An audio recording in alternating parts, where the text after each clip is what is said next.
Assalamualaikum warahmatullahi wabarakatuh. Selamat malam. Hari ini kita akan belajar tentang peradaban India kuno, yaitu bab 3 kelas 10 sejarah peminatan. Sebelumnya kita telah belajar tentang bab 2, yaitu tentang kehidupan masa praaksara di Indonesia dan bagaimana pengaruh kebudayaan Bakson Hwabin, Dongson maupun Sahwin, dan bagaimana asal-usul manusia Indonesia. Hari ini kita masuk bab 3, peradaban India kuno. Nah, peradaban India kuno ini terdiri dari dua peradaban, yaitu peradaban lembah Sungai Indus dan lembah Sungai Gangga. Pertanyaannya, kenapa sungai menjadi pusat peradaban? Karena kita ketahui sejak dulu bahwa air atau sungai adalah sumber kehidupan, sehingga di mana ada sumber kehidupan, di situ adalah manusia, ada manusia. Sehingga banyak di kalangan umat manusia ini selalu mendekati sumber air. Dimanapun air berada, di situ pasti ada kehidupan. Nah, ini adalah peta yang menggambarkan lembah Sungai Indus di India. Nah, ini bisa kita lihat bahwa di sini terdapat beberapa kota yang menjadi pusat peradaban, yaitu ada kota Mohenjo-daro, dan ini adalah Harappa. Ini adalah pusat peradaban lembah Sungai Indus. Dua kota yang besar, Mohenjo-daro dan Harappa.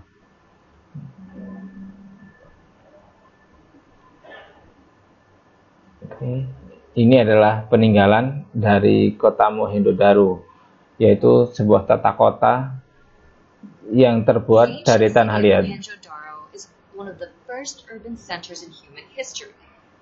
Nestled in southern Pakistan's Indus River Valley, Mohenjo-daro is the largest and best preserved city of the Indus civilization, the earliest known civilization of the Indian subcontinent. Mohenjo-daro was built around 2500 BC, about the same time the Great Pyramids were being built in Egypt, and it spanned a surface area of nearly 500 acres, an incredible size for a city of this time period. Ya, Mohenjo-daro ini peradabannya hampir mirip dengan peradaban Mesir, yaitu 2500 sebelum Masehi. Dan pusat peradaban Mohenjo-daro ini bahkan 5 kali lebih besar dari kota Vatikan yang ada di Roma. Because of Mohenjo-daro's grand scale, archaeologists believe it may have served as a seat of power for the Indus civilization. The city was divided into two districts, the citadel and the lower town. The citadel is home to the city's exceptional monuments, including the Great Bath, a 900 square foot tank fed from the Indus River. Nah, di kota Mohenjo-daro dan Harappa, di kota Mohenjo-daro ini terdapat sebuah kolam renang yang cukup besar, yang nanti menjadi pusat pembandingan umum atau kolam renang yang digunakan oleh masyarakat di sana. Kota Mohenjo-daro ini merupakan kota yang terbuat dari tanah liat, di mana tata kotanya sudah sangat maju. Di kota-kota atau di rumah-rumah sudah terdapat sanitasi, tempat pembuangan air, kemudian pengairan yang bagus dan sebagainya. Nah, ini sehingga Mohenjo-daro ini dikatakan peradaban yang sudah cukup tinggi. Nah, lanjut ke slide berikutnya. Kota Mohenjo-daro ini ditemukan arca seorang pendeta berjanggut memakai pita yang melingkar kepalanya, berpakaian baju yang berhias gambar menyerupai daun semanggi. Nah, ini sebagai bentuk peradaban juga bahwa di sana sudah mengenal kesenian arca atau patung yang menggambarkan seseorang. Di sini adalah seorang pendeta. Begitu juga benda peninggalan di kota Harappa, yaitu ditemukan arca yang sempurna bentuknya dan 2 buah torso, ada yang bertangan 4 dan berkepala kaki 3 berdiri dengan kaki terangkat. Nah, Bagaimana dengan pendukung kebudayaan Sungai Indus? Nah, pendukung lembah Sungai Indus ini adalah bangsa Dravida. Nah, bangsa Dravida ini bangsa asli India yang memiliki ciri fisik berkulit hitam, berkulit keriting, dan berhidung pesek. Nah, ini adalah bangsa Dravida sebagai pendukung kebudayaan Sungai Indus. Nah, hasil kebudayaannya yang kita sudah lihat tadi adalah kota Mohenjo-daro dan Harappa, yang dimana kota ini dilengkapi dengan kuil, perumahan, pasar, dan lumbung. Benda yang ditemukan di Mohenjo-daro, arca pendeta berjanggut dengan pita yang melingkar di kepalanya tadi, dan penemuan arca yang sempurna dan 2 buah torso arca yang hilang kepalanya. Nah, bagaimana pemerintahannya pada peradaban lembah Sungai Indus ini? Yaitu adanya kerajaan Maurya. Kerajaan Maurya ini dipimpin oleh Chandragupta, merupakan raja pertama yang mampu memperluas wilayahnya hingga ke timur hingga India bagian utara. Chandragupta berhasil membebaskan India dari pasukan Iskandar Zulkarnain. Dan yang kedua adalah Asoka. Nah, Asoka di telinga kita ini sudah sering kita dengar ya, yang dulu biasanya diperankan oleh tokoh India atau aktor India, itu Shah Rukh Khan. Ada film Asoka. Nah, Asoka ini adalah raja terbesar ya dari kerajaan Maurya pada peradaban lembah Sungai Indus ini. Yang dimana Asoka ini menganut agama Buddha sebagai agama terbesarnya. Setelah Raja Asoka meninggal, kerajaan Maurya terpecah. Nah, bagaimana dengan sistem kepercayaannya? Nah, sistem kepercayaannya yaitu mempercayai Dewi Ibu sebagai lambang kesuburan bangsa Dravida. Tadi dikatakan kerajaan Maurya ini juga menganut agama Buddha, tapi juga ada agama atau kepercayaan animismenya ya, yaitu kepercayaan terhadap Dewi Ibu ini. Nah, bagaimana akhir dari peradaban lembah Sungai Indus? Nah, lembah Sungai Indus ini peradabannya mulai runtuh 1500 sebelum Masehi diperkirakan karena adanya banjir di lembah Sungai Indus dan serangan bangsa Arya. Nah, siapakah bangsa Arya? Nah, bangsa Arya ini adalah bangsa yang nanti menggantikan kedudukan bangsa Dravida di lembah Sungai Indus.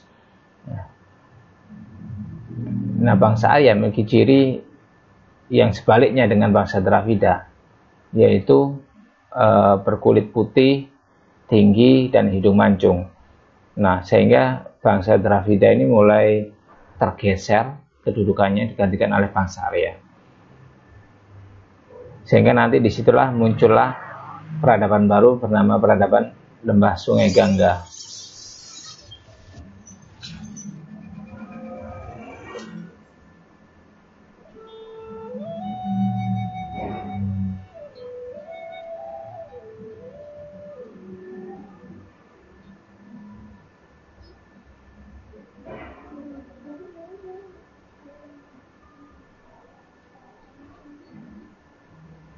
लाखों करोड़ लोग गंगा नहाने दूर दूर से हरिद्वार का रुख करते हैं। कहते हैं कि गंगा में एकमात्र स्नान करने से सारे पाप धो जाते हैं। लेकिन क्या आप जानते हैं कहां और कैसे पर आए? साधु संत सदियों से तपस्या कर में अपना एक अलग कई बड़ी मान्यता छुपी हुई है, जो शिव की जटा से निकली कपिल मुनि और उसके जिसके बाद भगवान Shiv. Nah, ini adalah cuplikan atau visualisasi dari Sungai Gangga. Nah, Sungai Gangga ini dianggap sungai yang suci ya oleh umat India atau orang-orang India. Nah, seringkali diadakan upacara-upacara atau tradisi-tradisi yang dilakukan oleh masyarakat Hindu India. Oke. Nah, lembah Sungai Gangga terletak di India. Nah, kita lihat garis ini menunjukkan adalah lembah Sungai Gangga. Sedangkan lembah Sungai Indus kemarin ada di sini, atau tadi saya jelaskan ada di sekitar sini. Nah, Sungai Gangga di sebelah kanan dari peta di India.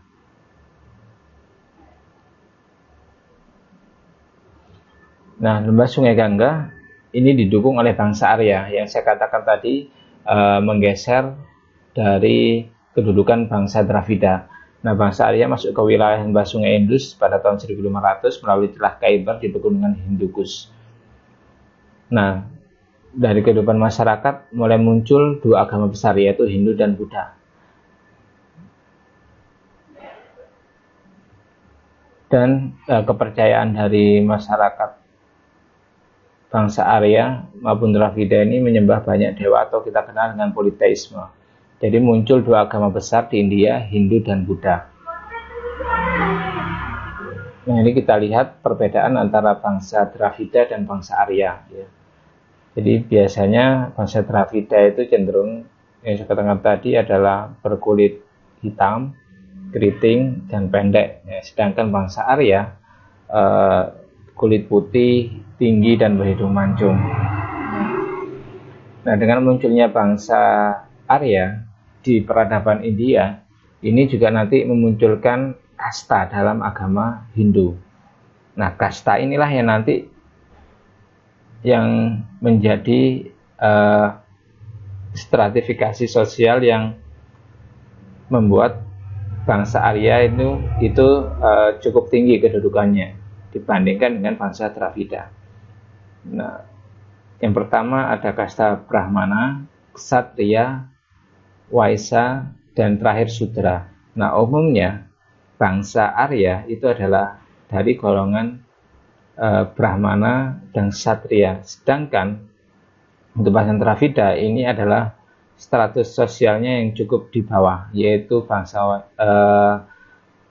Waisya dan Sudra. Nah, pada pemerintahan di peradaban lembah Sungai Gangga, ini ada dua kerajaan yang pernah ada di peradaban lembah Sungai Gangga. Yang pertama adalah kerajaan Gupta, didirikan oleh Chandragupta I, dan puncak kejayaannya pada masa pemerintahan Raja Samudragupta atau cucu Chandragupta I yang berhasil menguasai lembah Sungai Gangga dan Indus. Jadi mampu menguasai kedua sungai ini, Gangga dan Indus. Kemudian ada kerajaan Harsa, salah satu rajanya bernama Harsawardhana, beribu kota di Kanai. Pada masa pemerintahannya, kesejahteraan berkembang pesat hingga muncul pujangga yang terkenal adalah Pujangga Bana dengan buku berjudul Harsa Carita. Nah, demikian untuk pembahasan tentang peradaban lembah Sungai Indus dan lembah Sungai Gangga, yang mana peradaban ini adalah bagian dari peradaban besar di dunia, yaitu peradaban India kuno. Demikian saya akhiri. Terima kasih. Assalamualaikum warahmatullahi wabarakatuh.